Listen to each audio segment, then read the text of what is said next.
All right. So, I almost got completely screwed over in a roommate housing situation type deal. And this isn't like, like a standard, like, oh, it didn't work out. It's not like that. Um, I mean, like, I could have actually been left with nowhere to live. And the craziest part is, this didn't all happen at once. It wasn't one big moment. It was small things building over time that I didn't fully catch until the last second. But the reason I'm making this video is because I did catch it. And if I didn't, my situation right now would be completely different. So, if you're in college or you're trying to move out or you're dealing with roommates at all, this is something you need to hear. So, I've been trying to figure out my living situation. I've got school, I go to college, I've got work, I work blue collar. I'm just trying to keep things stable and, put food on the table and be able to pay my bills, pay my utility, pay my rent, all that stuff. And I had a guy lined up. We're going to call him L and only L. I've known this guy for about 3 years now, like since I've come to college. So in my head, I'm thinking, well, this should be solid because I've known him. I've known him for a good while, so we should be able to trust each other at this point. We've been hanging out for as long as we have. So, like, at the very least, I expect basic honesty from someone I've known that long. And we had been talking about moving in together for months. This was not last minute. This was supposed to be locked in. So I'm going into this thinking everything's fine. But what makes this even crazier is that this wasn't the first time. We were supposed to move in together last year too, but he had money issues and couldn't make it work. And honestly, I didn't get mad about that. Like, stuff happens, like money can be an issue. And so I handled it and I went and found another place, signed a lease, moved forward with someone else. Now, other guy, he's moving out right now, so but we'll get to that. So no drama, no problems. So this time around, I'm thinking, all right, maybe now things are different. Maybe now he's actually ready. But then things started feeling off. Not all at once, just small things. Communication, it was starting to get weird. I would ask simple questions like, hey, are we good, or what's the plan? And instead of getting clear answers, I would get vague responses or delays or sometimes just nothing.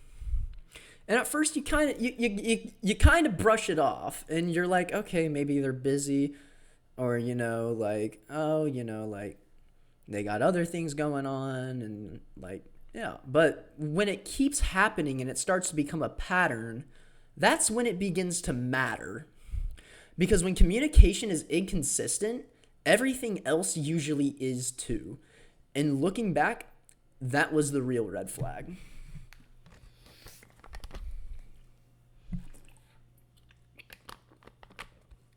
The first real red flag. On top of that, he had issues with employment. He couldn't really hold a job consistently, and like he would go from job to job, but I'm not going to judge that. I know plenty of people who have that situation and that happens to them. Like, it's happened to me. I'm not going to judge that. People go through stuff. And I was also, willing to work with him on that because he told me he had support lined up. He said his grandma would help him. He said his girlfriend might move in and split rent. So I'm thinking, all right, it's not ideal, but if you can actually handle your side, then we can make it work. But the problem is, it only works if what you're saying is actually true. And then there was one moment where things really started clicking for me. I text him something super simple. Super simple. I just asked him, hey, did you talk to the landlord about the lease or, the tenant application? It was one or the other.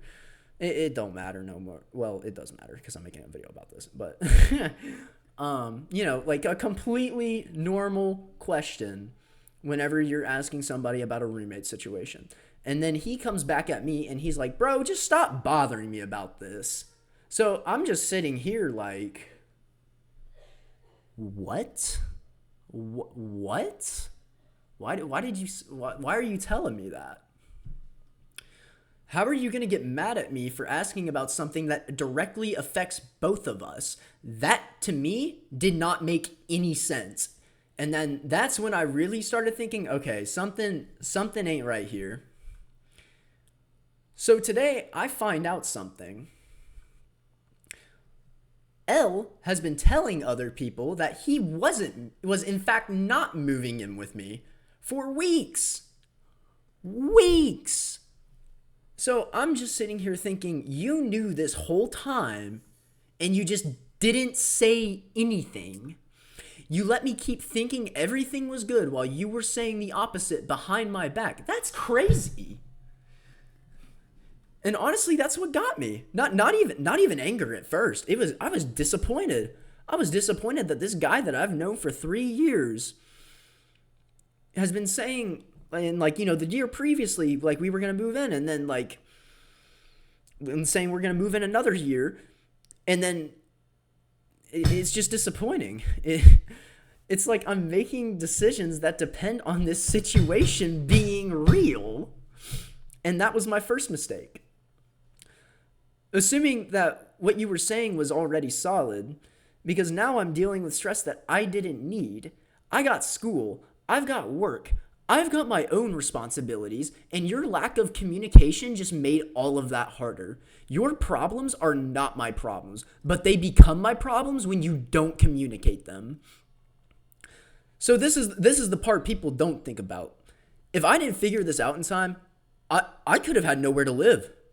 I would have had to rush to find a new place, probably pay more money, move during a college semester. That's not just inconvenient.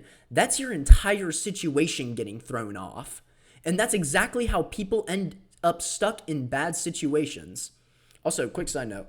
If someone tells you they're relying on their girlfriend to make rent work, be careful, because I've seen that go wrong so many times.